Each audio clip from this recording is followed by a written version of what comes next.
quiet night in Lochdu takes an unexpected turn, drawing Hamish Macbeth into a mystery where small details refuse to stay hidden. What seems ordinary at first soon proves anything but. Where in the world are you listening from tonight? Don't forget to subscribe so you never miss the next mystery.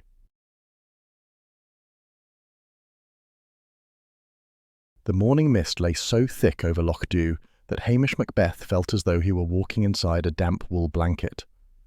The loch had lost its shine, becoming instead a dull smear of grey that merged with the sky, and the air held the faint metallic chill that slid easily under collars and cuffs. Hamish tugged his old jacket closer and shoved one hand into a pocket already cluttered with dog biscuits and a folded handkerchief. Lugs trotted ahead, his nose low to the ground, tail switching with cautious purpose. The dog rarely hurried unless something troubled him, and Hamish watched him curiously while the drizzle began with the usual Highland bad timing. "You'd think it would wait till I reached the station," Hamish muttered. The drizzle answered by thickening. Luggs stopped suddenly on the narrow path leading toward the Kirk Road. His ears pricked forward, his body tense. Hamish peered through the mist but saw only shapes blurring into one another. The darker outline of the trees, the low wall of the kirkyard, the faint shimmer of wet heather. Then a figure broke through, moving with surprising speed. Mrs. Calder, wrapped in an enormous shawl, was running toward him, her boots clattering on the stones. Her breath came in hard bursts, each puff mingling with the mist that clung to her hair. "Hamish! Hamish Macbeth!" she called, voice cracking. "You must come at once."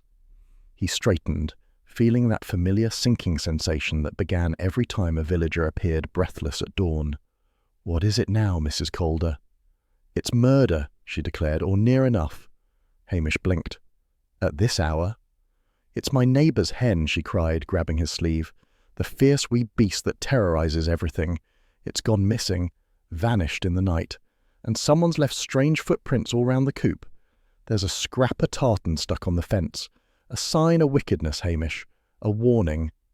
Hamish stared at her. "A warning from a hen? Don't you mock me. You come see."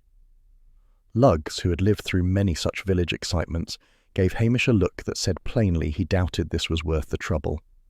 Hamish agreed, but life in Lochdu rarely waited for one's mood. He followed Mrs. Calder through the drifting mist, trudging along the muddy path behind the kirk and past the row of crofts where smoke rose in wavering columns from peat stoves.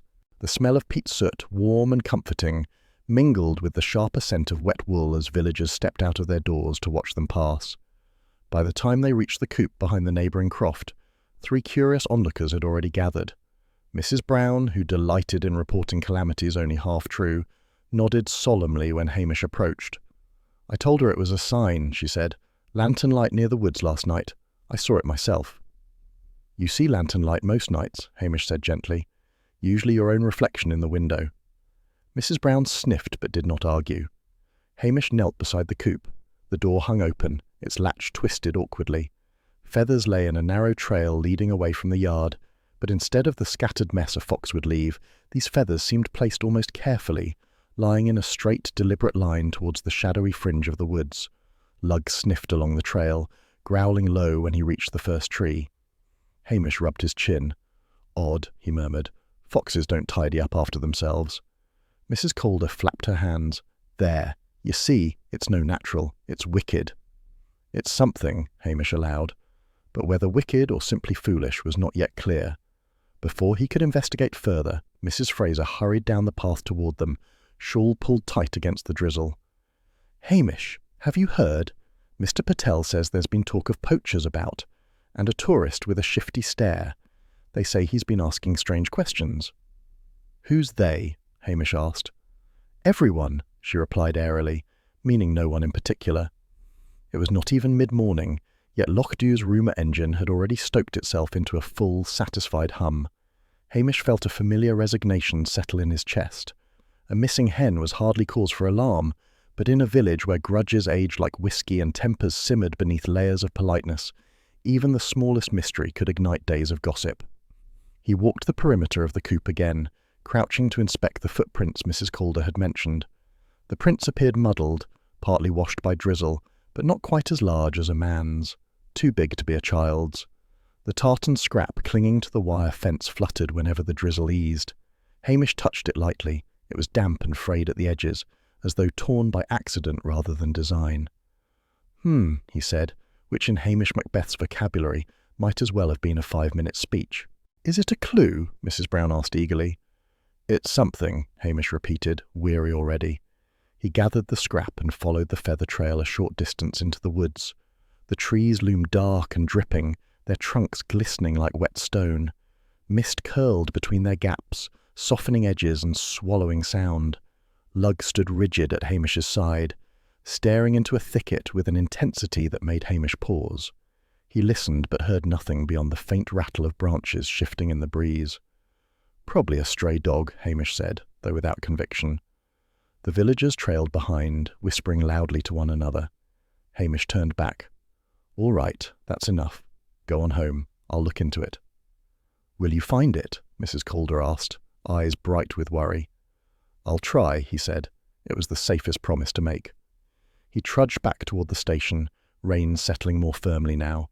Lugg shook himself with a show of disgust.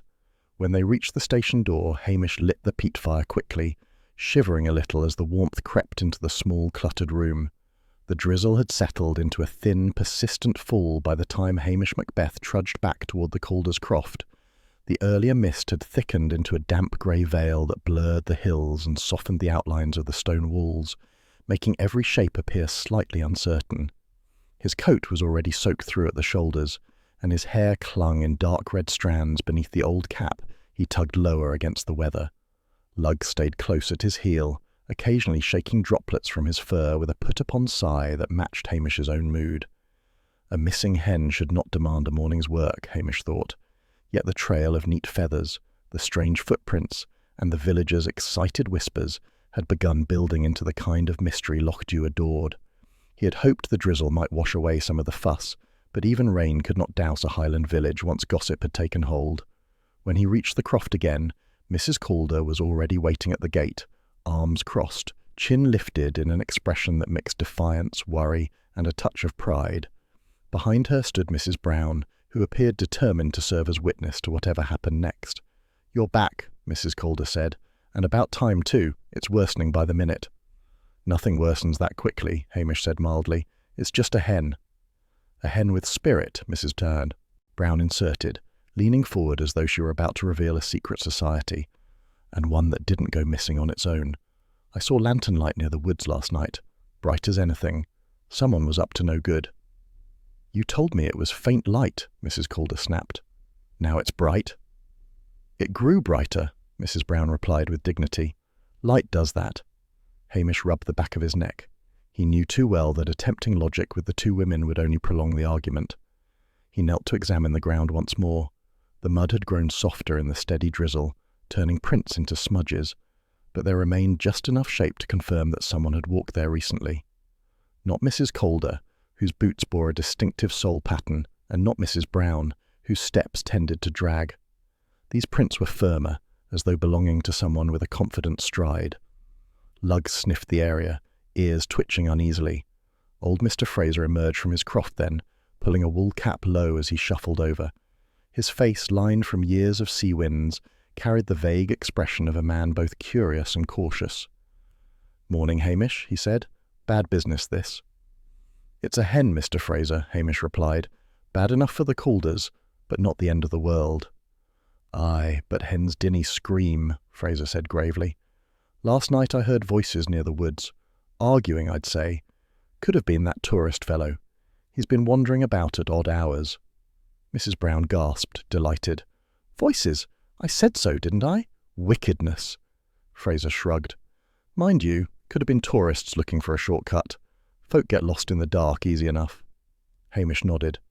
"Did you recognise any voices?" "No," Fraser admitted. "Just shapes moving through the trees. The mist was heavy." The mist was always heavy, Hamish thought, but he thanked Fraser anyway. It was difficult to take the old man's vague recollections as evidence, yet every detail held some value in Lochdew, where truth usually hid beneath layers of pride and half-told stories. He stood and turned toward the path leading toward the village. "I'll speak to the tourist," he said, "if he's awake." "He's up early every day," Mrs. Brown said darkly. "Restless men always rise before dawn. Before Hamish could respond, Luggs lifted his head, nose twitching. Someone approached along the path from the road that stretched toward the hotel. Through the drifting mist, a tall, slender figure appeared, walking with the composed gait that always made Hamish awkwardly straighten. Priscilla Halberton Smythe reached the Croft gate with a polite smile that warmed neither the weather nor Hamish's damp spirits, though he was glad to see her. "Hamish," she greeted. "I heard there was some excitement. A missing hen." "That's the size of it," he said, "though you'd think we'd lost a crown jewel." Mrs. Calder bristled. "It's important, Miss Priscilla, and I expect the police to treat it so." Priscilla nodded calmly. "Of course. I imagine Hamish is doing just that." Hamish felt vaguely flustered by her quiet confidence. He gestured toward the coop. Strange business, really. The feathers forming a tidy trail, the footprints not quite clear. Priscilla moved closer, glancing at the ground with the composed precision she carried into everything. "There," she said, pointing to a faint outline half obscured by wet earth. "That's different from the others.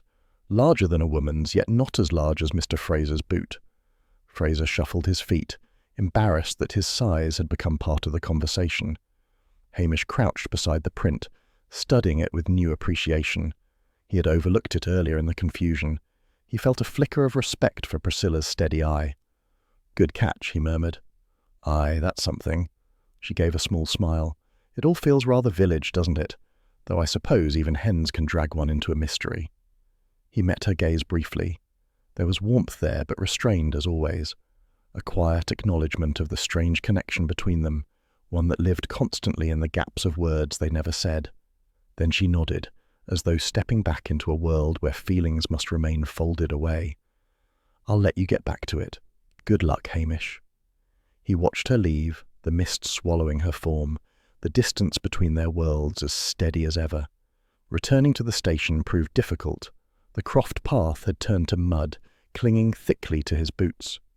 By the time he entered the small stone building, his coat dripped onto the floor, and Luggs shook himself vigorously, spreading droplets across the papers that Hamish had abandoned earlier. He ignored them and knelt by the peat stove, coaxing the fire into a warmer glow. Once the heat began to seep into the room, he poured himself a cup of weak tea and sat with a sigh. Even a missing hen refused to be simple in Lochdu. Every villager had an opinion, every rumour carried a seed of anxiety, every small event could swell into something large and unwieldy.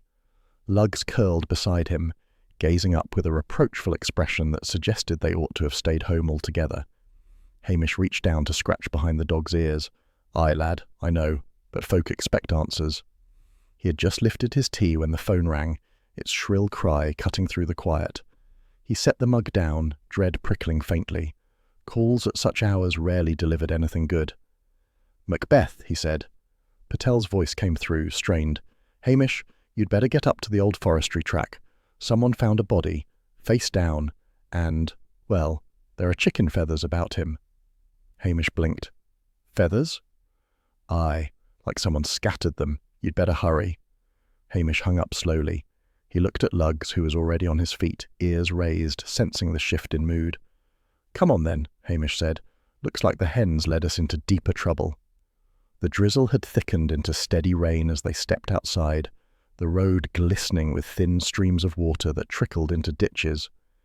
As Hamish made his way toward the forestry track, he noticed the village stirring into uneasy clusters. Heads leaned together beneath umbrellas, hands gestured in urgent whispers. News had already travelled faster than the rain. He could hear snatches of speculation. Poachers, witches, feuding crofters, tourists meddling where they shouldn't. Hamish kept walking, letting the murmurs slide past him. Gossip would spread its own net. He had to find facts, thin as they might be in this weather. The path toward the forestry track grew narrower, lined with dripping trees whose branches sagged beneath the weight of rain. The cold air stung his face, carrying the smells of wet leaves and distant peat smoke. Luggs trotted ahead, pausing occasionally to glance back as though urging him onward. Hamish's thoughts remained brief, practical. A body among scattered feathers suggested someone wanted to create confusion. Why? Who? The hen's trail had begun the morning, but now it led to something far darker than missing livestock. He felt the familiar tightening in his chest. Not fear, but the quiet determination that rose when the village needed him. As they rounded the final bend, the forestry track appeared, muddy and bleak beneath the dim light. Figures moved through the mist, indistinct but gathered anxiously. Lugs growled softly, sensing tension. Hamish quickened his pace, knowing whatever lay ahead would pull him deeper into a mystery he had never wanted.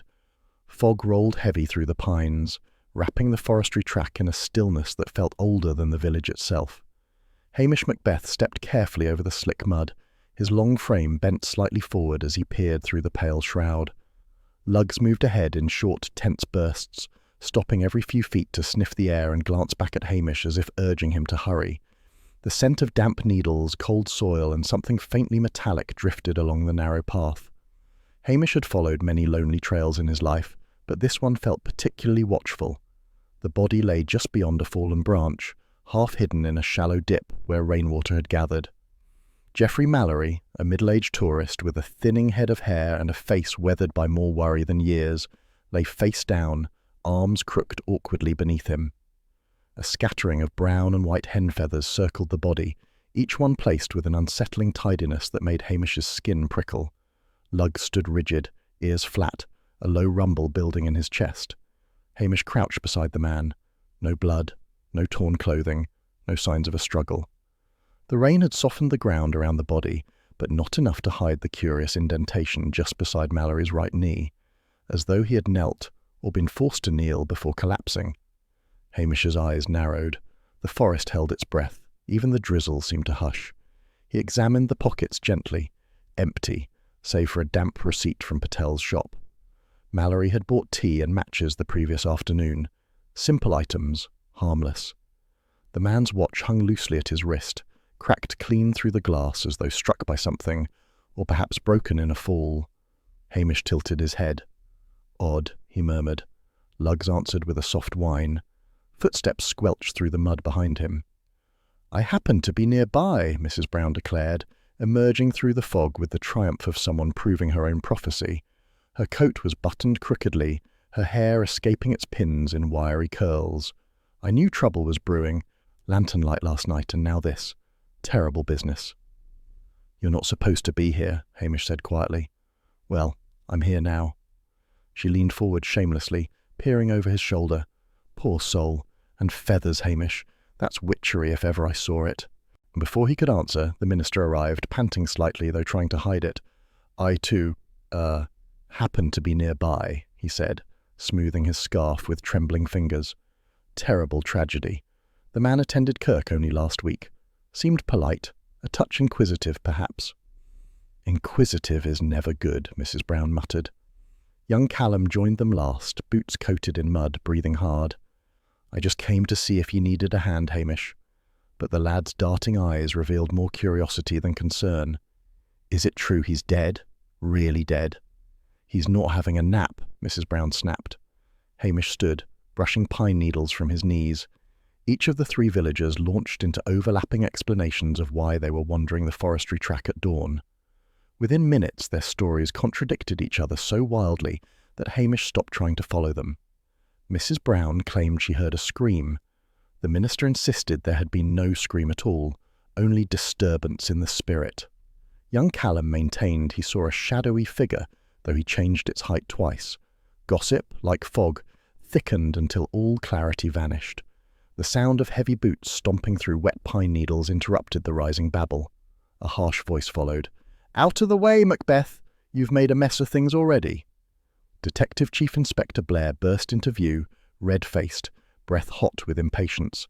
Behind him came Anderson, scribbling eagerly in his notebook, and Daviot, who looked utterly miserable in the damp, his polished shoes already ruined. Blair shoved past Hamish, squinting down at the feathers with exaggerated disgust. "What did I tell you?" Blair barked. "You cannae be trusted with scenes like this, contaminated with chicken fluff, incompetent as ever." Hamish said nothing. He simply stepped back, hands loosely at his sides, knowing that saying too much only delighted Blair further. Lugs growled, a low warning rumble. Blair shot the dog a venomous look, but kept his distance. "Tourist dies," Daviot muttered, wringing his hands. "And it happens here of all places. Terrible for the region's image. terrible for the press. He glared hopelessly at Blair. This must be handled delicately. Delicately? Blair snapped. It's murder. Plain as day. Macbeth should have secured the area better. Feathers everywhere. What were you doing, boy? Plucking poultry instead of guarding evidence. Hamish ignored the jibe, his gaze returning to the indentation in the ground. The shape suggested weight pressed downward, Mallory kneeling, perhaps willingly, perhaps not. Yet there were no marks of force, no bruising visible. His death felt wrong in a different way. Sudden fear, perhaps, a heart that stopped under pressure. Misadventure cloaked as something more sinister. But the feathers! Someone wanted this to appear strange, someone arranging confusion like a stage set. While Blair gesticulated wildly, shouting about suspects and negligence, Hamish let his eyes travel beyond the body. A small branch nearby held something caught in its bark, a thin thread of tartan, frayed at one end, fluttering lightly whenever the damp wind shifted. He plucked it free gently. The pattern matched the scrap found on the hen coop fence. So, not coincidence, not village superstition, the hen case and Mallory's death had been tied together with deliberate hands. "Are you listening, Macbeth?" Blair barked, stomping nearer. "I said we'll take over from here. You're off the case. Go tally parking fines or whatever it is you do." Hamish slipped the tartan thread into his pocket before Blair could see it. "Aye," he said mildly. "As you like." He feigned indifference with practiced ease. Blair's smirk widened, satisfied.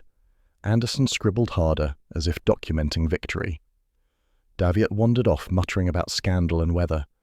Hamish ensured his expression remained blank, but inwardly something clicked into place.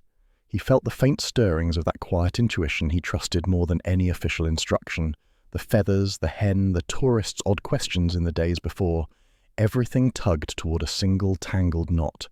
If Blair had the case, he'd ruin it within hours. Villagers would withdraw into stubborn silence. Truth would sink beneath pride and fear. Better to let Blair think he'd won. Better to work on the edges where no one noticed. Lugs pressed against Hamish's leg, the dog's body taut with unease. "Aye, lad," Hamish whispered softly. "I feel it too." Blair barked more orders, turning the once quiet forestry track into a muddled storm of voices. The fog thickened, wrapping the pines in a cloak of gloom. Hamish stepped back from the chaos, his boots sinking slightly in the wet earth, and looked once more at the indentation near Mallory's knee. Kneeling before death, feathers arranged like some country ritual, a tartan thread stitching two mysteries into one. Hamish let out a slow breath, his thoughts brief and dry. Trouble again. He tapped his pocket gently, feeling the tiny thread there. A clue small enough to ignore, yet loud enough to speak. The mist shifted. Somewhere deeper in the pines, a branch cracked, a soft, watching sound. Lugs lifted his head sharply. Hamish turned his gaze toward the woods, sensing eyes hidden beyond the veil of fog. Someone had been here. Someone might still be. He stepped away from the body, letting Blair bask in his false triumph. There was work to do, quiet work, the kind he excelled at. And the forest, heavy with damp breath and old secrets, seemed to close around him as he walked, leading him into the deeper mystery waiting beyond the trees. Rain intensified through the afternoon, drumming sharply against the tin roofs of Loch Dew and turning the narrow roads into glistening ribbons of mud. The clouds hung low, dark as wet slate, and the loch was a restless grey surface broken only by the occasional ripple of wind. Hamish Macbeth walked slowly toward the Calder's Croft, his long frame bent against the steady downpour, his jacket already defeated by the weather. Lug stayed close, tail low, every sense alert. The dog disliked the charged air, and Hamish felt it too, something restless shifting beneath the surface of the village. If Blair reached the villagers first, any sensible information would be ruined at once. Hamish quickened his pace just slightly. It was better to speak to folk while they were still thinking rather than defending themselves from Blair's growling. Mrs. Calder answered her door with the suspicious glare of someone who expected an accusation before a greeting. She wiped her hands on her apron, leaving small damp marks where the rain had seeped into the cloth. "You'll be here about that tourist," she said tightly. "I suppose somebody's blaming me already." "No blaming," Hamish said softly. "Just asking." "Well, ask then." Her chin lifted in that familiar Calder way.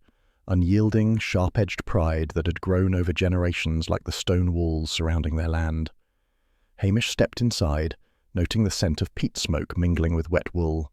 The small kitchen glowed faintly from a lamp set low, casting soft amber light on shelves crowded with jars and mismatched crockery. Mrs. Calder's manner softened only slightly as Luggs entered, shaking off droplets. She folded her arms. That Mallory fellow was nosy, asked about legends, old croft boundaries, even hinted I'd know more than most folk about the land's history, as if I'd share family matters with a stranger. "You didn't like him," Hamish observed mildly. "I didn't like his questions. Some folk come north thinking we've nothing better to do than spill our past to them." Her eyes flickered to the window, where rain streamed down in crooked lines. He asked about feuds, old ones, said he'd heard something at the hotel about a dispute over woodland. I told him to leave well enough alone. "Did he?" She hesitated. "Not entirely, but I sent him off with a flea in his ear." Hamish thanked her gently and stepped back out into the rain. Mrs. Calder watched him go with the wary protectiveness of someone guarding more than hens. Next he headed toward Mr. Fraser's modest stone cottage near the loch. The old fisherman opened the door before Hamish could knock, as though he'd been listening for him. "You'll want to hear about Mallory," Fraser said. His voice was low, and his eyes shifted toward the loch behind Hamish. "Come in." The cottage smelled of salt, tobacco, and lingering fish. Fraser's whole life distilled into scent. He lowered himself into a creaking chair, rubbing his hands together with nervous energy. "He hired me for a boat ride," Fraser said. "Said he wanted to see the old boundaries from the water. Folk didn't usually ask for that." He looked toward the dark window. But he cancelled, abruptly, never said why, just walked away with a look on his face like something had spooked him. Fraser swallowed. "And I'm nor ashamed to say I'm shaken myself. I saw him 2 nights ago near the woods, muttering as if arguing with someone I couldn't see." "You didn't check who he spoke to?" "It was late," Fraser said defensively, "and the mist was thick. I thought it best to stay out of whatever business he was stirring." Hamish nodded, thanked him quietly, and stepped back into the cold rain. Fraser's hands had trembled. Whether from guilt, fear, or simply age, Hamish wasn't sure. Luggs nudged his leg gently, urging him onward. Young Callum's cottage sat farther uphill, a mismatched wooden structure that always looked on the verge of collapsing into the heather. Callum himself answered after a long pause, eyes darting behind Hamish as though checking whether Blair lurked nearby. "I've done nothing," the boy said immediately. "You're wasting your time." "I never said you had done anything," Hamish replied calmly. Callum shifted from foot to foot, his boots leaving nervous imprints on the muddy ground. "Folk always think it's me when trouble starts. That tourist, Mallory, I never met him." He lifted his chin, but the flash of defensiveness in his eyes betrayed him. "Not properly, anyway." "Not properly," Hamish repeated. Callum groaned. "All right. He spoke to me once at Patel's. Wanted to know if I could take him through the old forestry paths. I said no. Told him it was daft wandering there alone. So he left. End of story." "Why lie the first time?" Callum flushed. "Because Mrs. Brown's been telling folk I guided him. She enjoys stirring things." Hamish left him muttering in frustration. The boy held fear in his shoulders, fear of blame more than guilt. Mrs. Brown, unsurprisingly, found Hamish before he found her. She appeared under the overhang of the post office, clutching her coat tight around her narrow frame, as if rain personally offended her. "I heard you questioning folk," she said, raising her chin. "Well, you'll want to know that Mallory came to my door last night. Quite late. I didn't answer, of course. A woman must protect her safety." Her tone made it abundantly clear she had listened through the door with great enthusiasm. He muttered about secrets, family matters, something about inheritance, and, she added with great relish, he asked about the Calders. Hamish kept his expression bland. "Why would he ask you that?" "Because I know things." Her thin smile sharpened. "People confide in me." "Involuntarily, I imagine," Hamish murmured. Mrs. Brown missed the comment entirely. She leaned closer. "Mark my words, Hamish Macbeth. That man was mixed up in something best left buried." Hamish left her preening under the post office roof. Luggs let out a quiet huff of agreement. Only one name remained on his list, Mr. Henshaw, owner of the Lochdew Hotel. The rain beat fiercely against the hotel's broad roof as Hamish entered the lobby, shaking water from his cap. Henshaw stood behind the counter, wiping glasses with a cloth that had seen cleaner days. "You'll be asking about Mallory," Henshaw said before Hamish could speak. His tone was clipped, but his eyes betrayed a flicker of discomfort. Man was a nuisance. Complained about the damp, the drafts, the food, the sheets, everything, and he asked too many questions. What sort of questions? Boundaries, old crofts, family histories, as though we keep maps of folks' skeletons in the back room. Henshaw scowled. He asked to see the ledgers from the 70s, insisted he had a right to view them. "Did you let him?" "Of course not. Privacy's privacy. I told him to go take a walk." Henshaw lowered his voice. "He wanted something here, Hamish. Something old." Hamish stepped back into the weakening afternoon light. The rain had settled into a heavy drizzle, the kind that sank through clothing and into one's bones. He made his way toward the loch path, needing space to think. The moors, even half hidden in mist, steadied him. He walked slowly, lugs padding beside him, the soft squelch of mud underfoot matching the steady rhythm of his thoughts. A missing hen, a trail of feathers arranged too neatly, a tourist obsessed with old land, a tartan thread caught twice where no tartan should have been. Each piece felt small alone, but together they tugged at something buried deeper, a feud, a shame, an old anger never quite smoothed by time. Hamish paused near the edge of the woods. The branches hung heavy with rain. Lugs froze, hackles rising, ears pressed forward. A soft rustle came from the shadows, too deliberate for wind, too heavy for a rabbit. Hamish turned his head slightly, eyes narrowing. Someone stood within the trees, watching, waiting. But as he stepped closer, the presence slipped away, leaving only the drip of rain and the faint tang of damp pine. Hamish touched Lugs's head lightly. "Aye, lad, we're not done with this." He looked once more into the darkening woods, knowing the next steps would lead him deeper into secrets long held tight by the people of Loch Dew. The cold had settled deeper over Loch Dew by late afternoon, carrying with it the still, tired breath of winter. A sluggish drizzle seeped through the air, coating every roof tile and stone wall in a thin sheen of damp. In the centre of the village, peat smoke curled lazily from chimneys, drifting above the cottages in wavering ribbons that made the entire place look as though it were exhaling after a long week. Hamish Macbeth walked slowly along the roadside, hands shoved into his jacket pockets, Lugs padding beside him with his tail low. The dog's ears flicked restlessly, sensing the village mood with that uncanny accuracy animals possessed. Hamish felt it too, the heaviness that came after unexpected death.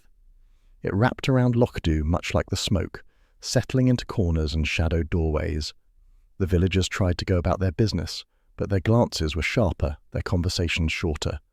Doors opened and closed with the hush of whispered speculation. The tourist's body had rattled something, stirring old grudges that slept lightly even in the best of times. Patel's shop glowed warm through its windows as Hamish approached, the bell giving its familiar jangle when he pushed open the door. Inside, shelves overflowed with tins, flour sacks, jars, and all manner of necessities. The air was thick with the scent of spices and the faint warmth of a heater battling the damp. Patel looked up from behind the counter, his expression a mixture of welcome and concern. "Hamish," Patel said quietly, "I was hoping you'd stop by." Hamish nodded. "Folk are talking," he said, loudly. "They always do," Patel replied, though not with humour. He leaned in slightly. "There's something you should know. The tourist, Mallory. He bought a map from me the day before he died." "A map?" Hamish repeated. "Of what?" Patel reached beneath the counter and produced a folded sheet, its edges worn soft as though handled too many times. "Old croft boundaries. Hand-drawn by Mr. McPhee years ago. Folk seldom ask for it. Most can recite the lines by memory if they're interested." Hamish unfolded the map carefully. 2 areas had been circled in neat blue ink, the Calder's Croft and the forestry track where Mallory had been found.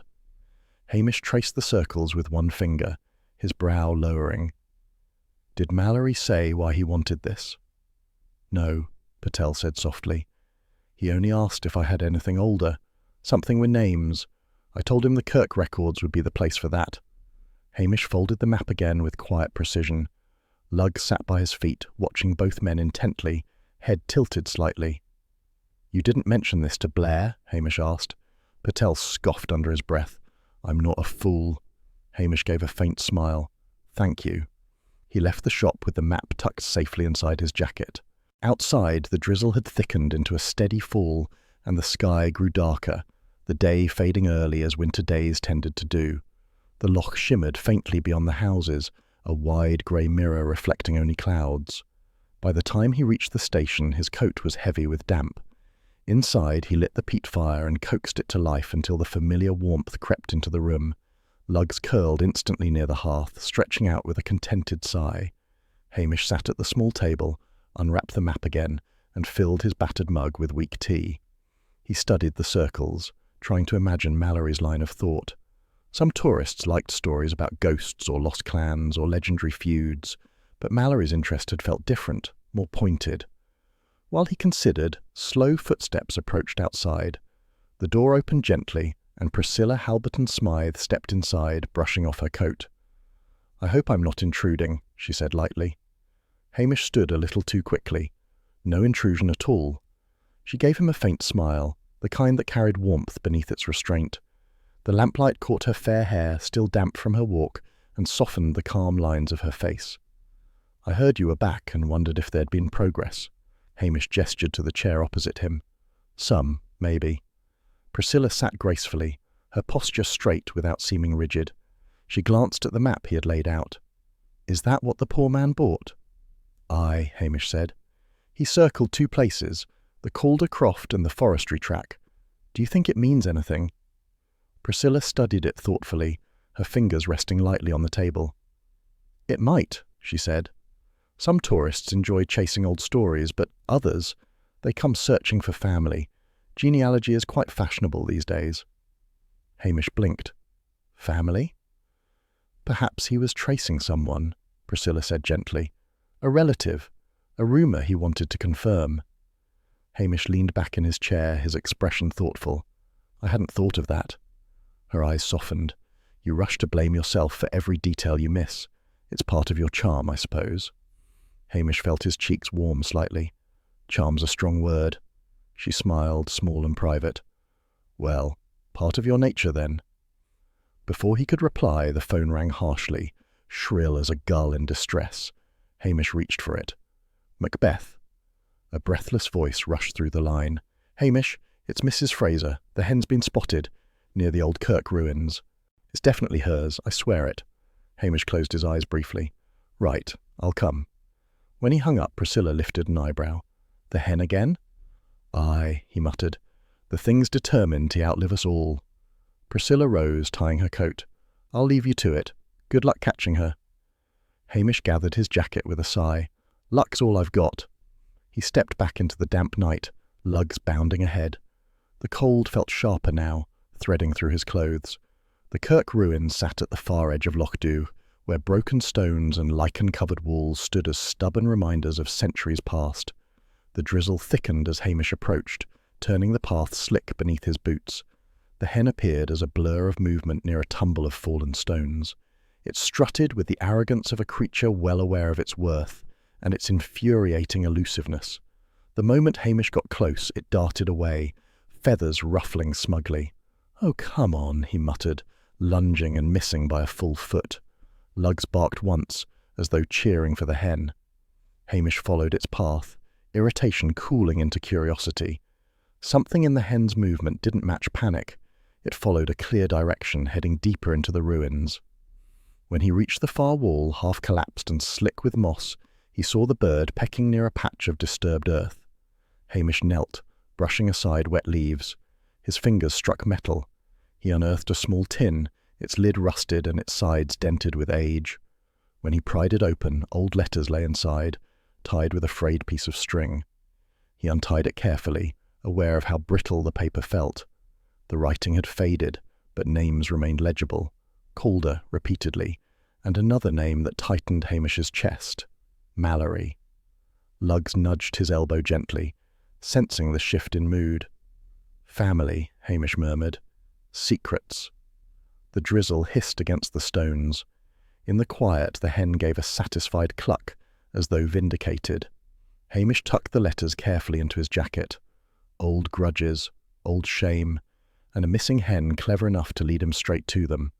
He rose slowly, feeling the cold settle deeper into his bones, and looked out toward the village lights flickering through the mist. This mystery was no longer merely unusual. It was personal for someone, and sharply, deliberately hidden. The wind shifted, carrying the faint scent of peat smoke toward him like a weary sigh.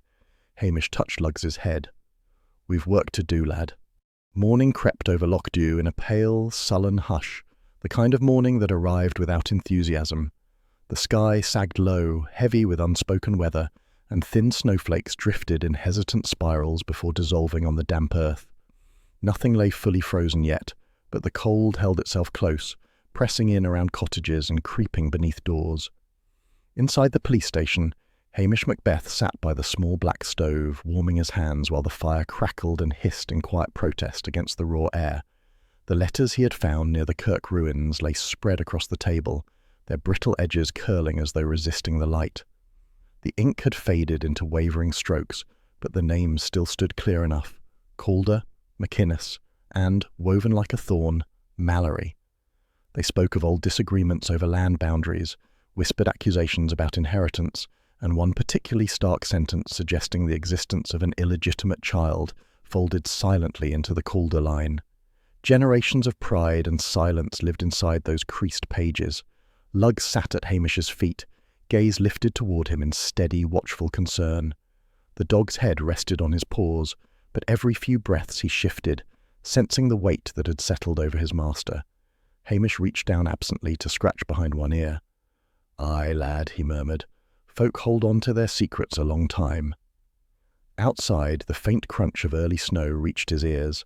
The village was waking slowly, stepping into the day with the caution of people unsure what it meant for them. Loch Dew had seen small scandals before, but death, especially curious death, tugged at old memories best forgotten. And now a stranger's investigations had stirred everything up again.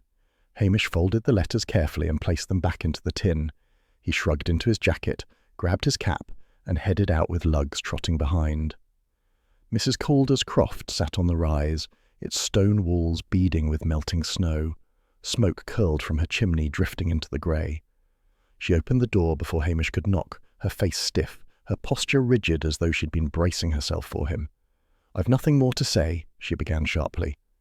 "You haven't heard my question yet," Hamish replied, gently enough that her shoulders dipped a fraction. He stepped into the narrow kitchen, where steam rose from a kettle and the small window rattled softly in the wind. Calder moved with brisk efficiency, but Hamish saw the tremor in her hands as she poured water into 2 chipped mugs. She handed him one without looking at him directly. "Tell me," Hamish said quietly, "about the folk mentioned in these letters. Mallory showed interest in them too. Why?" She set her mug down hard enough that tea sloshed over the rim. "Because he was a meddler, asking questions that were none of his business, and yours neither." "But someone thought it important enough to hide these letters," Hamish said, watching her face. "Important enough to take from a place they'd been buried for a long time." Her eyes flashed, not with anger now, but fear. She turned away under the pretense of stirring the kettle, though the water no longer boiled. "Old stories," she whispered. "Best left buried." Hamish waited. Silence worked better than pressure with Loch Dew folk. After a long moment, she shook her head and straightened, her armour sliding back into place. "I'm done talking." He left her standing stiffly by the stove, Lugs glancing back once as though hoping she might soften. She didn't. The hotel felt colder inside than the outdoors, its hallway echoing slightly as Hamish walked toward the front counter. Mr. Henshaw looked up, eyes darkened with the kind of weariness that came from worry rather than lack of sleep. "I know why you're here," Henshaw said, though his tone wavered between defiance and guilt. He wiped his hands on a towel that smelled faintly of whiskey and soap. "Mallory asked me to keep quiet about something. I didn't like it, but I didn't refuse." "What did he want?" Hamish asked. "To meet someone, late, behind the hotel, and for me not to mention it if anyone asked." Henshaw's mouth twisted. "The man made me uneasy, but he paid well." Hamish leaned forward slightly. "Who did he meet?" Henshaw's gaze darted to the window where the snowflakes thickened into a pale dusting. "I'm not saying," he murmured. "Folk must keep their own affairs." "You're protecting someone," Hamish said softly. "I'm protecting the village," Henshaw replied. "Folk think I'm only after profit, but I know what outsiders can do to us. Mallory didn't come to admire scenery." Hamish let the silence stretch. The hotel owner looked away, jaw locked. There would be no more out of him today. He stepped back into the street. Snowflakes drifted thicker now, melting instantly as they touched the ground. The air smelled faintly of peat smoke and cold stone. Lochdew wore the kind of weather that made secrets easier to keep. Mrs. Brown intercepted him along the path to the post office. She stood slightly hunched beneath a shawl far too thin for the cold, wearing the triumphant expression of someone about to deliver what she considered a revelation. "I suppose you'll want to know what I heard," she said, tapping her temple as though a vault of knowledge lay behind it. Hamish braced himself. "Go on, then." She leaned closer, lowering her voice into a stage whisper. "Mallory confronted someone. Said they'd hidden a child that should have inherited land. A secret child. Imagine the scandal." Hamish's eyes narrowed slightly. "Who told you that?" "A reliable source," she sniffed. "Meaning yourself?" She drew back. "Well, if you're going to be rude—" Hamish softened his tone. "Mrs. Brown, this is important. Who said it?" She hesitated just long enough for him to know she wouldn't tell. "I've said what I'll say, that tourists stirred things best left quiet." She adjusted her shawl and tottered away, pleased at having provided just enough to inflame suspicion without risking accountability.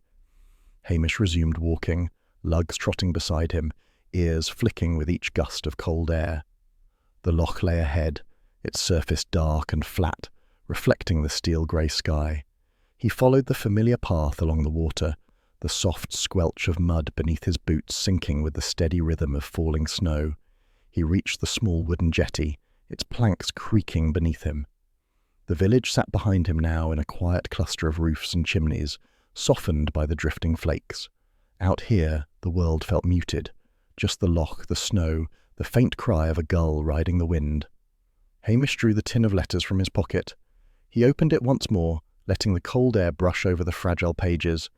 Illegitimate child, boundaries contested, Calder family, and now Mallory, who had come digging into a line he believed belonged partly to him. "Who were you chasing, man?" Hamish murmured.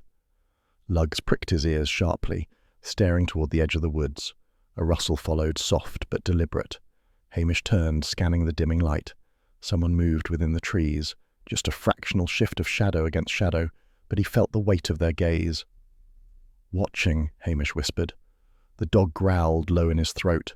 Hamish slid the letters back into his pocket. The snow thickened around them, the flakes swirling fast now as the wind picked up. Something had shifted. The threads, Calder pride, hidden birth, old boundaries, Mallory's map, were tightening around something central, something carefully concealed. The hen had merely wandered through the mess of it. But a turning point had come. He felt it in the cold settling over the loch, in Lugs's tense posture, in the silence of the trees holding secrets sharper than wind. Hamish stepped back from the jetty, eyes lingering on the darkening woods. "Tomorrow," he told Lugs quietly. "We'll find the heart of this tomorrow." The snow fell harder, swallowing the last of the light.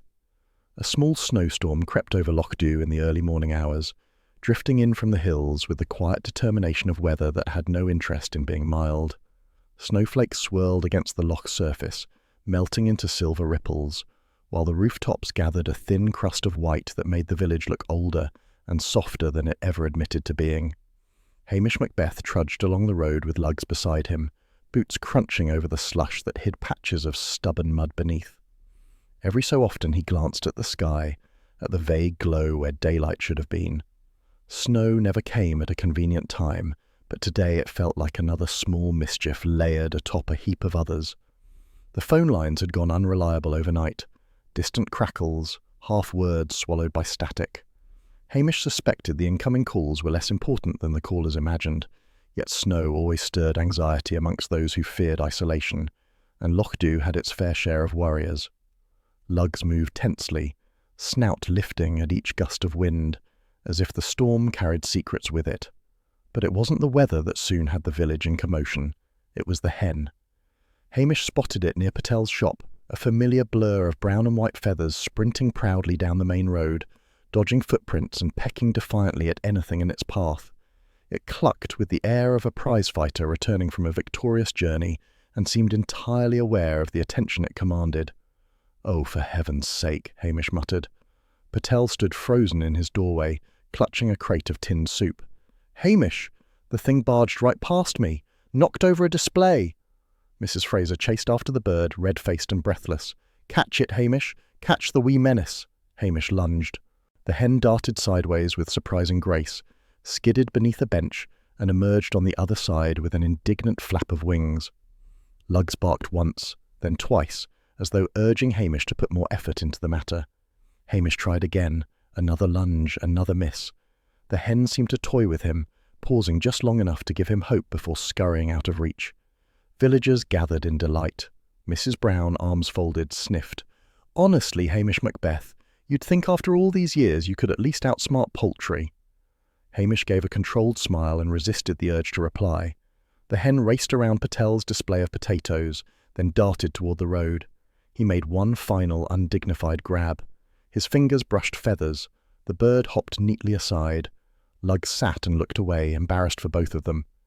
Mrs. Calder appeared near the post office, her expression stricken. "My hen! My poor hen!" She approached shakily, relief quivering in her voice. "I thought she was lost for good." The hen strutted toward her with an air of triumph, clucking as though reciting a list of grievances. Mrs. Calder scooped it into her arms, fussing over its feathers. Hamish noticed then, because he never missed small things, brownish soil clinging to the hen's claws. Not croft soil, not road mud. Soil darker, thicker, rich with forest decay. The soil from the forestry track. Hamish leaned slightly closer, examining the bird more carefully. "Where exactly have you been?" he murmured. The hen pecked at his boot and settled smugly in Mrs. Calder's hold. Inside Patel's shop, the storm had encouraged half the village to linger longer than necessary. The smell of peat smoke clung to the customers' coats. The muted snowlight spilled through the windows. Hamish shook snow from his cap and stepped in. Luggs followed reluctantly, sensing crowded rooms meant stepping around hurrying legs. The minister stood near Patel's counter, speaking softly, his forehead creased with troubled lines. When he noticed Hamish, he gestured him over with the secrecy of someone delivering news far weightier than a hen's return. "Hamish," he murmured, "there's something you should hear about the tourist, Mallory." Hamish's expression stayed neutral. "Aye?" He visited the Kirk records, twice. The second visit was, well, he seemed agitated, kept asking about unregistered births, the sort that happen quietly, the sort families prefer not to acknowledge. Hamish absorbed this with a small nod. Did he mention a name? No, but he muttered something about proof. The minister lowered his voice even more. The kind of proof that can unravel old pride. Before Hamish could ask further, Patel cleared his throat loudly. "Hamish, a word, please." Hamish joined him behind the counter. Patel did not look at him immediately. Instead, he wiped a jar that did not need wiping and cast a furtive glance at the customers. "Someone bought rope and lantern oil last night," Patel whispered. "Late, far later than I prefer to keep the shop open." Hamish felt a chill that had nothing to do with the snow. "And who bought it?" Patel hesitated, his expression torn. "I cannot say." "You can't," Hamish repeated slowly, "or you won't." Patel swallowed. "Folk rely on me. If I say the wrong thing, I'll lose more than business." Hamish didn't press. The fear in Patel's voice spoke plainly enough. Someone in Lochdu was preparing for something under cover of darkness, and Patel was protecting them. A strange, heavy quiet settled briefly between them. Then the bell above the door chimed sharply as Mrs. Brown entered, stamping snow from her boots with unnecessary force. "There you are," she said triumphantly, pointing her gloved finger at Hamish. "I've something to tell you. A rumour, mind, but a reliable one." Hamish waited. With Mrs. Brown, interruption only prolonged the ordeal. "Well," she said dramatically, "folk are saying Mallory was after someone in particular, someone who's lived here longer than their name suggests." Hamish raised an eyebrow. "Meaning?" She lowered her voice. "Meaning a child no one admits was born, someone with a rightful claim to something that's been denied." She straightened, pleased with the effect. That's all I'll say." She swept out again, leaving Patel rolling his eyes behind her back. Hamish walked back into the storm-thick air, his thoughts weaving themselves together like threads caught in a gust. Luggs walked close, his shoulder brushing Hamish's leg with a steadying presence. Snow muffled the village sounds until every footstep felt louder, every passing villager quieter. Shame, pride, old boundaries, everything seemed to vibrate beneath the surface of Loch Dew like a taut wire. Dusk settled early beneath the storm's weight. The wind hardened, bringing sharper flakes that stung Hamish's cheeks. He returned to the station, lighting the small lamp and coaxing the peat fire until a low glow filled the room. Luggs curled near the hearth. Hamish sat with a cup of weak tea, listening to the storm's soft fury against the roof. Then he sensed it. A shift in the air. A faint scrape outside the window. The kind of silence that comes from someone trying very hard not to be heard. Hamish rose carefully. Luggs lifted his head, ears pointed toward the door. Hamish unlatched the door quietly and stepped outside. A lantern flickered in the darkness near the path, held by a figure standing perfectly still. The snow caught the lantern light, swirling around it in ghost-like spirals, but the face behind it remained in shadow. "Who's there?" Hamish called softly. No answer. The figure took one small step backward, snow crunching faintly beneath their boots. Then another. When Hamish walked forward, they turned, their outline melting into the blowing white. Within seconds, the lantern light winked out entirely, swallowed by the storm. Hamish stood alone in the cold, the wind tugging at his coat. Luggs growled low beside him, the dog's gaze fixed on the darkness. Someone in Loch Dew did not want the past disturbed, and now they were watching. The wind rose before dawn, low and restless, moving through Loch Dew like a warning whispered from the hills. It rattled loose slates on cottage roofs and drove thin branches to scrape against windows, each sound sharp enough to pull even the deepest sleeper halfway into wakefulness. By the time Hamish Macbeth stepped outside the station, the sky had turned into a bruised grey sheet pressing close above the village. The cold carried a damp bite, the kind that slipped through wool easily, and the air smelled faintly of storm and pine. Luggs padded ahead, nose twitching at scents the wind pulled from the edges of the woodland. His ears stayed angled forward, every shift of the breeze causing him to stiffen slightly. Hamish trusted that instinct far more than his own. Dogs recognized trouble long before humans admitted it. A crofter named Gillies had stopped Hamish earlier that morning, bundled in too many layers, breath turning to mist as he spoke. He'd spotted someone prowling near the forestry track again during the night. A figure carrying a lantern, moving too quietly to be casual. The same place Mallory had been found. And now, after the business with the hen and the letters, Hamish couldn't shake the feeling that whatever Mallory had stirred was sharpening into something more dangerous. He followed the narrow woodland path, the mud soft under his boots. Snow still clung in patches where the wind hadn't reached, turning the ground into a mottled mess of white and brown. The trees swayed, groaning as gusts pushed their crowns aside. The further Hamish walked, the more the village disappeared behind him, its faint chimney smoke fading into the mist. "Easy, Luggs," he murmured. The dog had stopped abruptly, muscles taut. Ahead, the faintest impression of fresh boot prints crossed the path, darker ovals pressed into melting snow, not yet washed away by weather. Someone had walked here recently, with purpose. Hamish crouched, studying them with a quiet intensity. The sole pattern was unfamiliar. Too neat for a crofter's heavy boots, too broad for Callum's thin-soled pair. Lantern wax caught his eye then, a small glisten of hardened drips on a mossy root. Someone had been here just minutes before. He rose slowly. That was when he heard it. A crunch of snow behind him, too close, too sudden. He turned, but the shove hit him first. A hard, deliberate force slammed into his shoulder, sending him stumbling toward the ditch that lined the path. He caught himself on a root, boots sliding dangerously close to the drop. Luggs barked, furious, leaping forward. Hamish straightened quickly, heart giving one hard thud of protest. The attacker was already running, nothing more than a darting shape weaving between trees, lantern extinguished, boots thudding in fast retreat.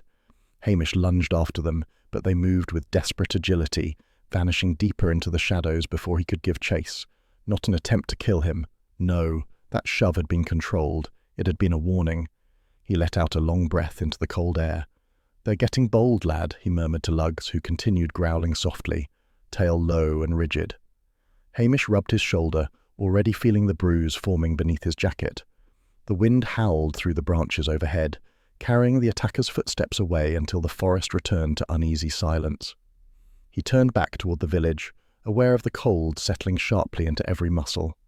By the time he trudged into Lochdew, snow had begun falling again, soft flakes swirling through the wind's erratic paths. The station door hung slightly ajar, which instantly put him on edge. He pushed it open. And there sat Detective Chief Inspector Blair. Blair lounged in Hamish's chair as though it were a throne, his smugness nearly as thick as the smell of cheap aftershave that accompanied him. Anderson stood behind him, with his usual pained eagerness, scribbling something on a clipboard, even though nothing had yet been said. Daviot, red-faced and anxious, hovered by the stove, as though hoping warmth would steady him. Hamish shut the door. Snow dripped from his coat onto the floorboards. "What now?" Hamish asked calmly. Blair leaned back, lacing his fingers over his stomach. "What now?" he repeated mockingly. "I'll tell you what now, Macbeth. I'm arresting Mrs. Calder for murder." Hamish raised an eyebrow. "Are you indeed?" "Aye," Blair gestured triumphantly. "She's got a temper, that one. Everyone knows it. And this whole business with the chickens screams guilt. You don't need forensics for that. It's obvious." Hamish blinked at him. "You think a woman murdered a man because of poultry?" Blair flushed. "Don't twist my words. She had motive. She has land. That tourist was sniffing around. And she's always been a bit strange," he grinned. "And I've already written the report." Daviot cleared his throat nervously. "Blair, perhaps we should review." Blair ignored him, eyes gleaming with petty victory. Hamish unbuttoned his jacket and hung it on the hook with deliberate calm. "Did you, by chance, check Mrs. Calder's boots?" "Her boots?" Blair sputtered. "What do boots have to do with anything?" Hamish nodded toward the door. "Because the soil at the forestry track, where Mallory died, is thick with peat and needles. Anyone walking there last night would have brought a good bit of it back. Mrs. Calder's boots are spotless. I saw them an hour ago." Anderson stopped writing. Blair's expression twitched. Well, maybe she changed them. And her skirt, and her coat, and the dog that follows her everywhere. All spotless, too. Daviot's lips pursed in embarrassment. Hamish moved to the stove and poured himself tea with an unhurried manner that only deepened Blair's frustration. "You're looking in the wrong direction," he added quietly. "And you're early. You don't even ken half the facts yet." Blair shot to his feet. "Macbeth, you're obstructing an active investigation." Hamish sipped his tea. "I'm protecting the innocent from your leaping to conclusions." Daviot cleared his throat again, louder. "Blair, perhaps we should regroup elsewhere." Blair glared at Hamish, face reddening to the shade of a boiled beet. "This isn't over." "Oh, I've no doubt," Hamish replied mildly. Blair stormed out, Anderson scurrying after him. Daviot gave Hamish one apologetic look before hurrying out as well, too embarrassed to defend either side. When the door finally closed, the silence returned like a balm. Luggs trotted over and nudged Hamish's knee with his muzzle, sensing the tension slipping away. Hamish scratched behind Luggs's ear and sank into the chair Blair had so recently contaminated. He stirred the fire, letting the peat smoke thicken into its familiar sleepy scent. Snow tapped softly on the window, and the wind moaned across the chimney. The station felt smaller than usual, as though wrapped in a cocoon of storm and secrecy. Hamish placed the letters on the table once more. He traced the names with a thoughtful finger. Mallory hadn't come to Lochdew randomly. He'd come searching for someone rooted deeply into the village's tangled family lines, someone with a name that didn't match the truth of their birth, and someone didn't want that truth uncovered. Hamish leaned back, closing his eyes briefly as the pieces rearranged themselves in his mind. Shame, pride, property lines, illegitimate blood. These things festered in small villages in ways outsiders never understood. A cold feeling ran through him, not fear, but recognition. He was close, too close for the comfort of whoever had shoved him into the ditch and fled into the darkness. He opened his eyes and met Luggs's steady gaze. "Aye, lad," Hamish murmured. "Someone's frightened, and frightened folk do foolish things. Outside, the wind rose to a howl, battering the roof as though the storm itself wished to speak. Hamish looked once more at the tin of letters and knew the next step would take him deeper into the heart of Loch Dew's oldest and quietest wounds. Snow lay thick along the loch road that morning, softening the world into quiet shapes. The pines held pale caps of white, bowing slightly under the weight. Every sound felt muted, as though the village itself had drawn a blanket over its shoulders. Hamish Macbeth walked slowly, hands deep in his pockets, lugs trotting ahead with careful steps. The dog's paws left a neat line of prints, crisp against the fresh snow. Hamish felt the sharp cold on his cheeks but welcomed it. Cold cleared the mind, and today he needed clarity. The truth lay close, somewhere among villagers who clutched their secrets tightly even when they longed to let them go. Snow had a way of forcing folk toward honesty. It made the world so bare that lies seemed warmer than the air around them. He reached Fraser's cottage first. The old fisherman answered the door with a face as grey as the sky, his shoulders slumping when he saw Hamish. "I know why you're here," Fraser muttered, stepping back to let him in. The cottage was dim except for the faint glow of a fire. Lugg sat near the door, sensing Fraser's unease. Hamish spoke gently. "I need to hear everything. No dodging, no half-truths." Fraser sank into a chair, rubbing his hands together as though the motion alone kept him steady. "Mallory knew my sister," he said at last, "long before she died. She worked in Strathbane for a time before she came home. Mallory's father, well, there were whispers. Folk said he'd been too friendly with her." Hamish watched him evenly. "And the child?" Fraser swallowed. "I never knew the truth. My sister wouldn't say. But after she passed, there was talk the Calders took in a bairn for a time. A child that wasn't theirs. It faded into gossip later. Still, Mallory must have found something. A letter, maybe.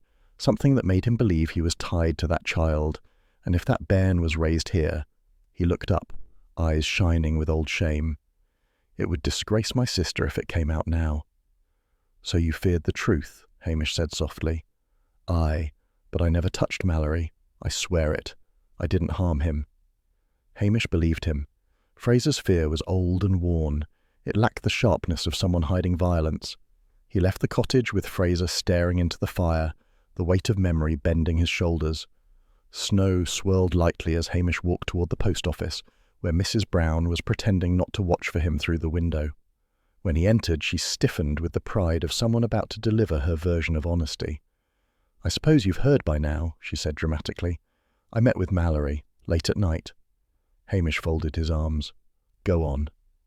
"Well," she sniffed, "he wanted proper information. I offered him plenty. Family stories, peculiarities, things I've observed. Years of careful watching, mind you. And what did he do? Called my stories exaggerated. Said I was inventing drama." Her voice trembled with indignation. "Imagine! After all these years of knowing everyone better than they know themselves." Hamish hid a small smile. "So, he dismissed you?" "He was rude," she said sharply. "But I'd never kill a man for it." Hamish nodded. "I know." Her surprise flickered across her face, and for a moment she looked almost shy. "Well, good." He stepped back into the cold, lugs bounding after him. Callum was next. The young man stood near the jetty, pushing snow off a boat with a broom. His face tightened as Hamish approached. "I've told you everything," Callum muttered. "No," Hamish said kindly. "You've told me everything that made you look innocent. Now I need the rest." Callum dropped the broom, his breath visible in small, frantic bursts. "Mallory offered me money. Good money. More than I've ever had in my pocket. He wanted me to take him into the restricted part of the woods, the place where the old croft stood before the council tore it down." "And you refused?" "Aye, I'm not stupid. That place is dangerous. Ground soft in parts like a bog. But later that night, I saw Mallory heading that way with someone wearing a tartan scarf." Hamish's attention sharpened. "A tartan scarf?" Callum nodded. "Red and dark green, worn like they thought it was fashionable." Hamish felt the truth slip into place with a cold click. Only one person in Loch Dew owned that particular tartan, Mr. Henshaw, the hotel owner. Hamish found Henshaw in the dining room, polishing silverware with unusual care. The man stiffened when he saw Hamish, his motions pausing mid-polish. "I need a word," Hamish said, voice gentle. Henshaw set the knife down slowly. I knew you'd come eventually. They walked into the hallway, where the only sound was the storm tapping lightly at the windows. Lugg sat at Hamish's side, watching Henshaw with quiet suspicion. Hamish spoke softly. I ken you met Mallory that night, and I ken you had reason. Henshaw closed his eyes. A reason I never asked for. When he opened them again, they were haunted, his usual prickly pride softened by resignation. You've read the letters, he said. So you know. My father, he had an affair with Fraser's sister. The child, Mallory's father, feared scandal, arranged things quietly, and years later Mallory found out about the child, found out about me. Hamish nodded. You're part of the Calder line. Aye, Henshaw whispered. By blood, anyway.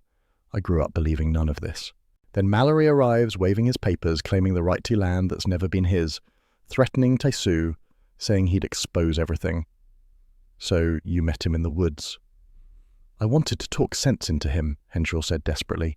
Just talk, but he panicked, started shouting, running in circles in the dark. He slipped, his heart gave out. I swear it. He died before I touched him. Hamish watched him carefully. And the feathers? Henshaw's face crumpled. I panicked. Folk here believe anything if it has a strange enough twist. I scattered the feathers, hoping it would confuse things. People prefer a mystery to a scandal. And the hen saw you bury the letters, Hamish murmured. Aye, blasted creature. Henshaw pressed a hand over his eyes. I didn't mean harm, truly. Hamish felt a deep, quiet sadness settle into him, as familiar as winter itself. Shame, fear, pride. These were the real motives behind most wrongs in Lochdu. Cold, violent deeds rarely sprouted here. It was the soft, hidden pains that grew into secrets. He placed a gentle hand on Henshaw's arm. I believe your story, but you must tell Daviot. Let me help you soften the blow. Henshaw nodded helplessly. As Hamish walked back toward the station, snow swirling around him, he glanced at the village, its rooftops, its chimneys, its fragile calm. He felt the truth like a stone resting quietly in his pocket. Mallory had found what he sought, and someone in Lochdu had wished he hadn't. Snow had stopped sometime in the early hours, leaving Lochdu washed in a pale, hushed light. The world felt softened, as though the village had been tucked beneath a clean white sheet. Chimneys sent thin smoke into the morning air, and the loch lay still, its surface dark and cold, reflecting the clouded sky. Hamish Macbeth walked toward the station with Luggs at his side, both of them moving slowly through the thick crust of snow that crunched beneath their boots and paws. The village was unusually quiet. Even the gulls, usually shrieking over the harbour by this hour, circled lazily as if reluctant to disturb the silence. Hamish felt the familiar tug of melancholy that often followed the solving of unpleasant business. Death in a small place lingered like peat smoke, faint but inescapable. Yet he also felt a muted relief. The truth, however tangled, had finally come to light. Inside the station, the peat fire glowed warmly. Daviot stood stiffly by the desk, tugging his gloves off with a mixture of irritation and anxiety. Blair paced behind him, boots stomping loud enough to shake the dust off the rafters. Anderson scribbled eagerly in a notebook, though Hamish doubted he had any clear idea what he was writing. Hamish hung his coat neatly on the hook before turning to face them. Well, Daviot said, clearing his throat. Macbeth, let's hear it. Hamish explained the events with quiet precision, the meeting between Mallory and Henshaw, the panic, the fall, the sudden heart failure. He told them how Henshaw had staged the feathers to confuse matters, fearing gossip and scandal more than punishment. But Hamish also left out certain details, softened others. He did not name the illegitimate child. He did not reveal the most painful pieces of the old secret, letting them drift back into the silence where they belonged. When he finished, Blair folded his arms with an indignant snort. So, that's it? He demanded. We're calling this an accident. Ridiculous. A man's dead, Macbeth. Someone's to blame. No intent, Hamish said simply. No weapon, no struggle. Panic killed him, not a person. A convenient story, Blair spat. Hamish met his glare calmly. You can look for more if you like. Dig through every house in Lochdu. You'll still find nothing. Anderson nodded solemnly, trying to look wise. It does sound medically plausible, he murmured, though he clearly didn't know what the word plausible meant. Davitt straightened, smoothing his coat. Very well. We'll classify it as an unfortunate accident. A private matter, better left, undisturbed. He avoided Hamish's eyes, embarrassed by the political tone in his own words. Blair growled. You're letting them off easy. Sometimes, Hamish replied. That's the only decent thing to do. Davitt cleared his throat again, mumbled something about paperwork, and hurried out into the snow. Anderson scuttled after him.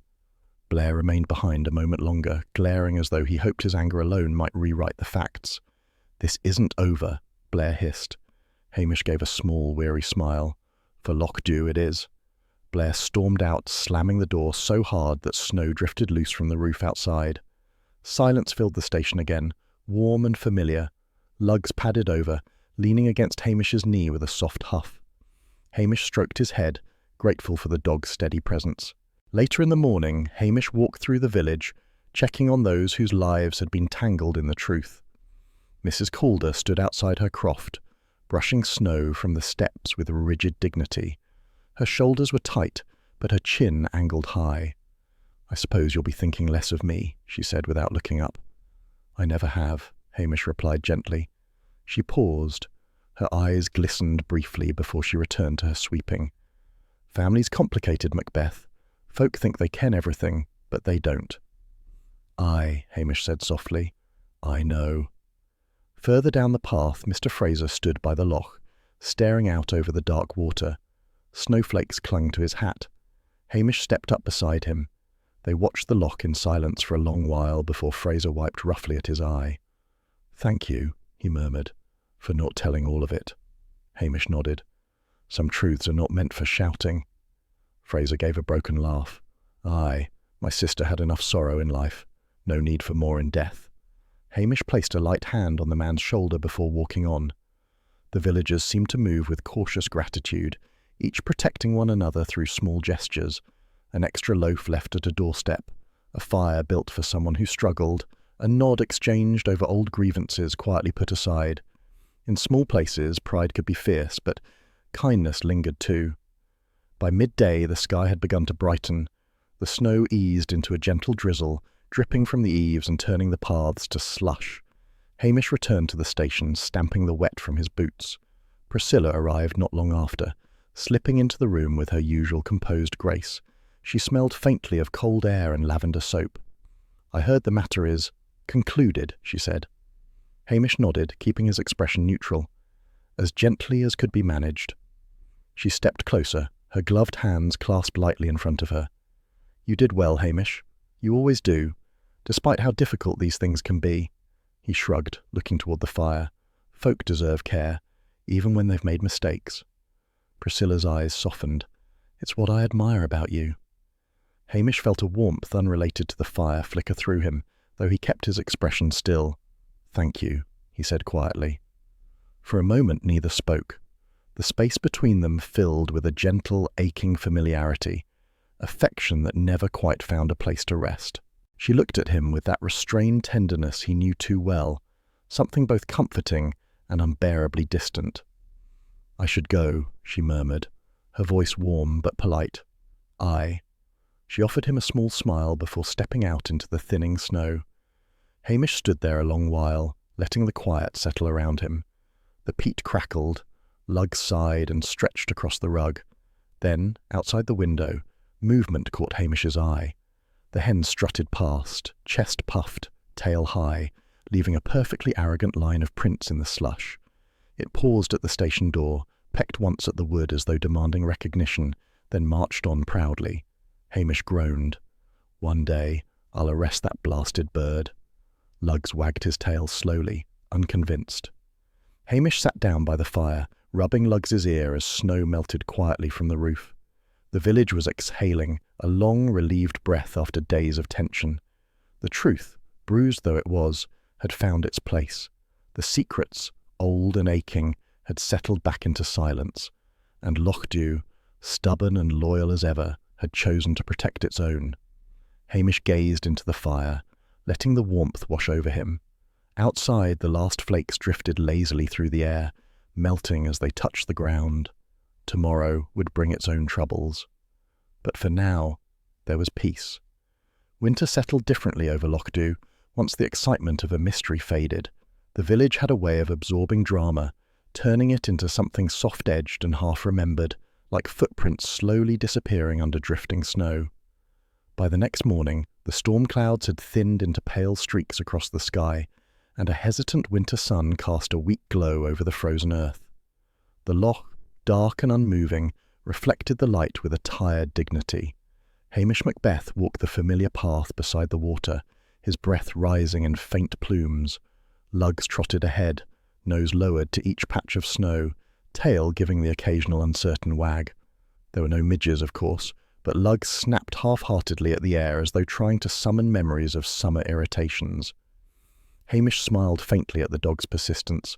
The cold still held tight, and the ground crackled beneath Hamish's boots with each step.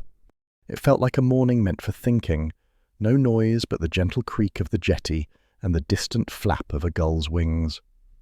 The winter light softened the village, giving every cottage and fence post a dusting of age, as though Lochdew had been a little wiser overnight. The kirk bell rang once, drifting across the snow in a thin echo. Folk were already gathering for the weekly meeting, part worship, part gossip, part reassurance that life continued as it always had. Hamish decided he'd wander through the village instead. It was useful to see how people behaved once the dust settled. Patel stood on a small ladder outside his shop, wrestling a new poster into place. The edges flapped stubbornly in the wind. "Morning," Hamish called. Patel clung to the ladder. "Morning, Hamish. I'm restocking today. Half the shelves are empty. Folk panic buy whenever there's a hint of scandal. Honestly, the village eats more during mysteries than at Christmas." Hamish gave a dry chuckle. "Human nature." "Village nature," Patel corrected. "And thank you for handling everything with care." Hamish nodded, uncomfortable with praise but touched by it. "Folk deserve gentleness, that's all." Patel climbed down, snow shifting under his boots. "Aye, and Lochdew is lucky you're here, even if Blair refuses to admit it." Hamish muttered something vague in response and continued down the road. Mrs. Brown caught him before he made it 5 steps. "Hamish Macbeth," she declared, hurrying toward him with surprising speed for someone wrapped in a shawl thick enough to serve as a boat sail. "I knew the truth all along. Mark my words, I told folk it was never murder." "You told folk many things," Hamish replied mildly. She sniffed proudly. "Well, accuracy sometimes requires creative presentation. But I knew Mallory wasn't the sort for a violent end. I sensed his heart wasn't strong." Hamish resisted the urge to point out she had accused at least 3 villagers over the past week. "Aye," he said politely. "Your instincts are sharp." Mrs. Brown beamed, pleased beyond sense, and marched toward Patel's shop as though the conversation had been a personal triumph. Callum appeared next, pushing a barrow of firewood with exaggerated masculinity. He nodded stiffly at Hamish. "Morning," Hamish offered. Callum straightened his shoulders. "Morning. I wasn't scared, ye ken. Folk said I was, but I wasn't." "I never suggested you were frightened," Hamish replied. Callum nodded again, relieved. "Good. Because I wasn't." He paused. "Much." Hamish gave him a kind smile. "You did fine, Callum."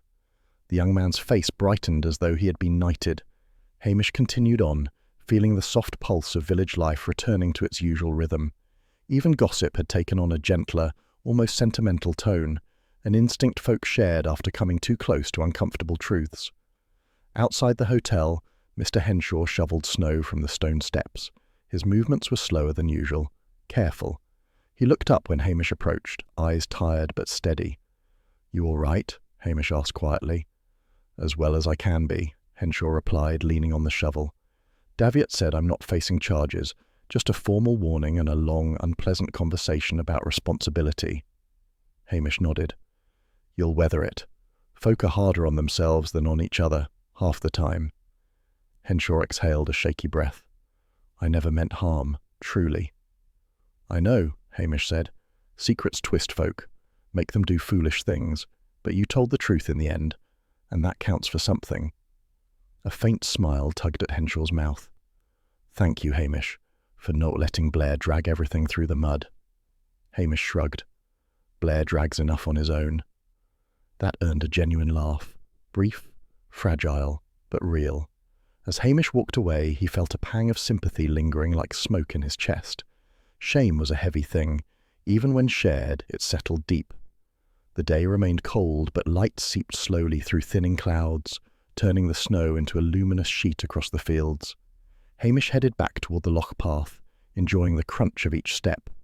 Lugs bounded ahead, stopping occasionally to inspect paw prints left by foxes or dogs earlier that morning. When Hamish reached the small rise overlooking the Calders' croft, he paused.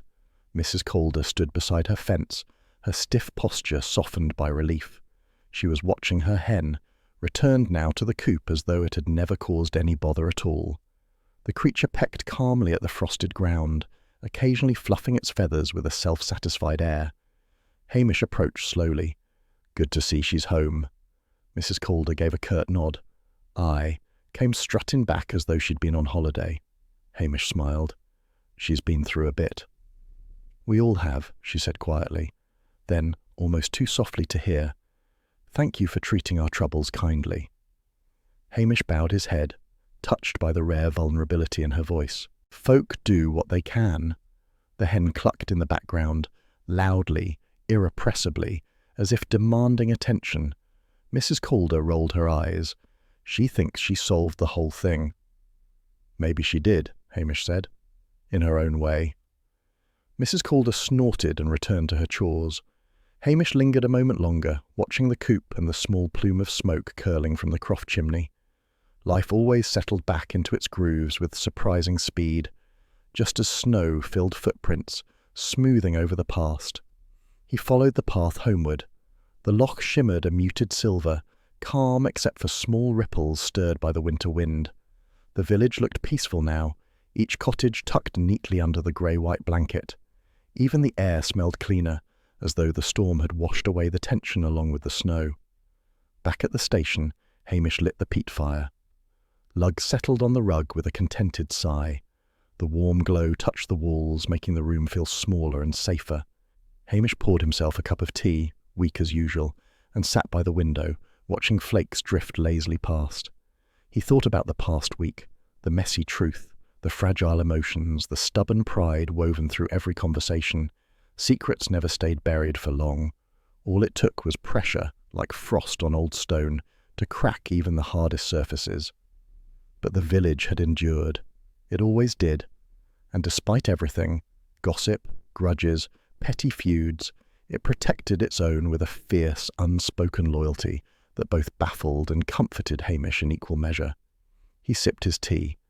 Outside, the hen strutted past the station window, pausing only to scratch idly at a patch of snow as though approving the weather. Hamish groaned softly.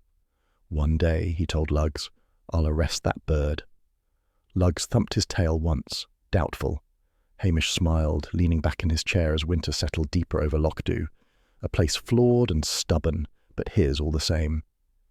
The last snow of the season drifted down over Lochdew like a weary benediction, soft enough that it hardly seemed meant to settle, yet persistent enough to coat every rooftop and fence post in a pale hush. The village woke to the kind of stillness that only winter could command. The loch lay dark beneath the faint morning light, its surface smooth as slate, disturbed only by the occasional lazy ripple of a bird cutting across it. Even the gulls seemed subdued, their usual squawks replaced by half-hearted murmurs, as though they, too, felt the weight of the quiet day. Hamish Macbeth walked slowly along the loch path, the cold biting pleasantly at his cheeks.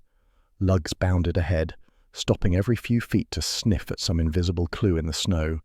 The dog's breath puffed out in quick bursts, tail swishing, but even his boundless energy had softened into a gentler rhythm. The peace suited Hamish.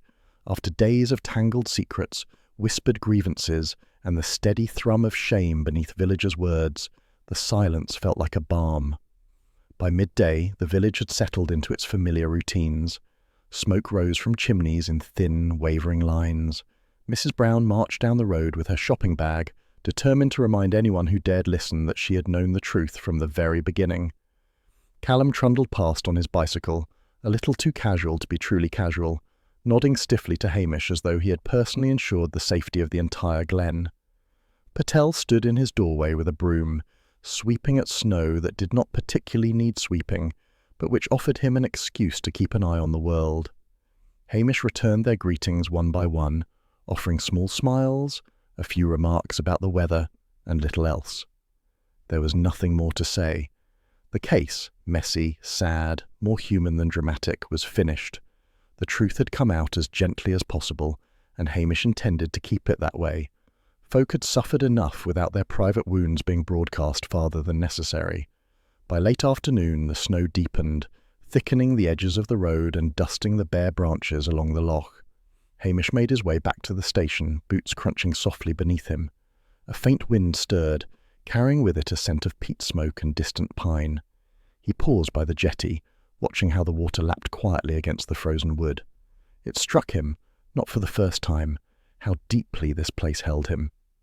There were lonelier corners of the Highlands, and easier places to serve as a constable, but none that felt as tightly woven into his heart.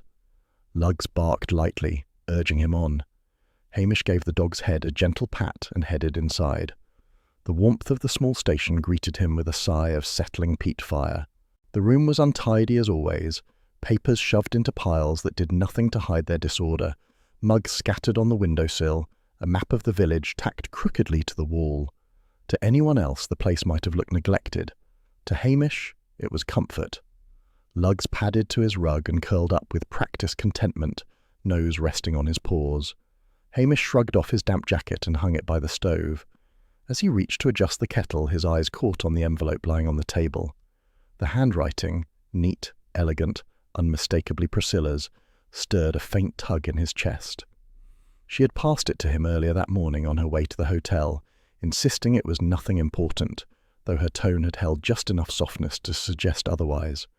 He opened it now, letting the paper rustle in the quiet. Dear Hamish, thank you again for your thoughtful handling of a delicate matter. Lochdew is fortunate to have someone who understands that truth delivered with compassion is often the truest form of justice. I hope you will permit the village a little calm now. They need it, and perhaps you do as well. Yours, Priscilla. No flourish, no sentimentality, yet warmth threaded the words all the same. Hamish smiled faintly, folding the letter with care. There were things he might have wanted to say to her once, but life had its shape, and his place in Lochdew was as fixed as the hills themselves. Priscilla belonged to a world of clarity and elegance.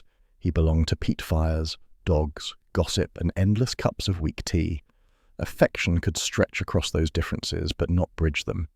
He tucked the letter into the drawer where a few other things lay hidden away, tokens of moments he would never speak of but could not quite part with. A clucking noise at the window interrupted the quiet. Hamish groaned before he even turned. There, perched on the stone ledge like a smug sentinel, sat the hen. She stared directly at him, feathers puffed against the cold, eyes gleaming with the self-satisfaction of a creature who believed she had performed a vital service. She pecked once at the glass, as though expecting acknowledgement. Lugs lifted his head and gave Hamish a look of shared suffering. "Aye, I see her," Hamish muttered. He opened the window a crack. "Off with you. You've caused enough bother." The hen clucked in offended tones, hopped down and strutted toward Mrs. Calder's croft, as though she were royalty returning from diplomatic duty. Hamish shut the window and returned to the fire. "We'll let her off this time," he told Lugs.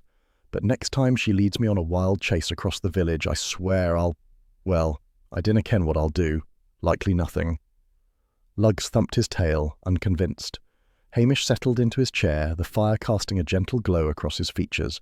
The flames burned low now, all bright edges softened into a warm red shimmer.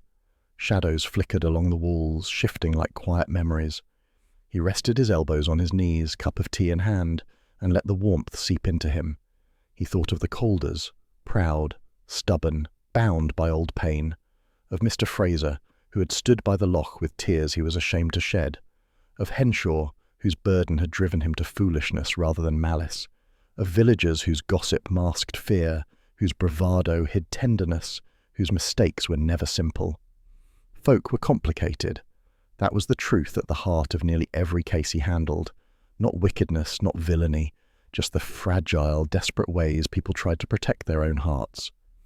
The station creaked softly as the fire settled deeper into embers. Outside, snow continued to fall, blanketing the village in a forgiving silence. Hamish leaned back, letting the sense of peace wash over him. It was the kind of loneliness he understood well, not sharp or painful, but woven through with acceptance. He was alone, yes, but not abandoned. The village needed him in its own quiet, unspoken way, and he needed the village. "Another day done, wee man," he murmured to Lugs. The dog sighed contentedly. Hamish closed his eyes for a moment, listening to the faint lap of the loch water against the distant shore. Winter held Loch Dew tight, but its grip was gentle. Life was imperfect. People were flawed. Secrets did harm, yet truth often hurt more. And still, the fire warmed the room, Lugs breathed softly at his feet, and the snow fell without malice. For Hamish Macbeth, that was enough.